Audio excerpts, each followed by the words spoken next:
before the microscope, before bacteria were named, before the word germs even existed. A Muslim scholar living in medieval Andalusia looked at the world with eyes sharper than science itself.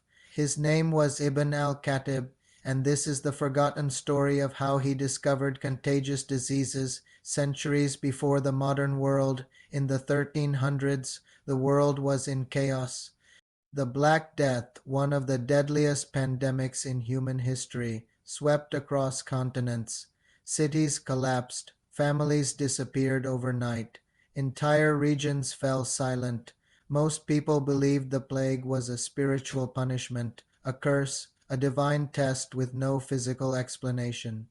But one man refused to accept ignorance as truth. While others panicked, he observed. While others blamed superstition, he looked for patterns. And while others ran from the sick, he wrote down everything he saw.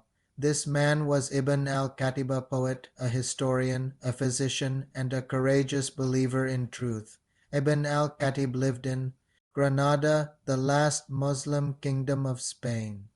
He was surrounded by scholars, libraries, and the scientific spirit of Islamic civilization, a civilization built on learning, logic, and exploration. But when the plague arrived, even the scholars were terrified, yet Ibn al-Khatib stayed calm. He watched, he recorded symptoms, he studied how people became sick, and he noticed something everyone else missed. People who shared the same house, used the same cup, or wore the same clothes were the ones falling sick next. He saw traders carry the disease from city to city. He saw healthy people become sick after visiting the infected. He saw patterns repeating across regions, and he realized something revolutionary: disease moves, and it moves through people. Ibn al-Khatib wrote a book called Maqniat al-Sasak, a medical document centuries ahead of its time. Inside it, he wrote a sentence that would shake the world. Disease is passed from person to person through garments, cups, breath, and contact. This was 600 years before modern germ theory. He didn't have microscopes. He didn't have labs. He didn't know the word virus. But he knew the truth because he trusted evidence, observation, and reason, just as Islam encouraged. He said, contagion is proven by experience, by investigation, and by observation. And then he wrote the boldest line, denying contagion is a rejection of reality.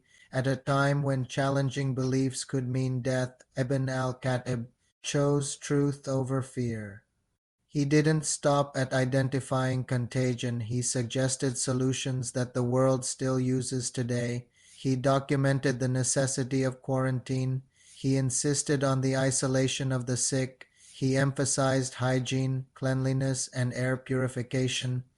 He even described airborne transmission 500 years before Europe understood it, writing, diseased person infects the healthy through breath and proximity. This wasn't just science, this was courage. At that time, many religious scholars insisted contagion was impossible. They believed nothing happened except by divine will. So physical explanations were dismissed. But Ibn al-Khatib explained something profound. Yes, Allah controls everything, but He creates systems, physical laws that humans must study.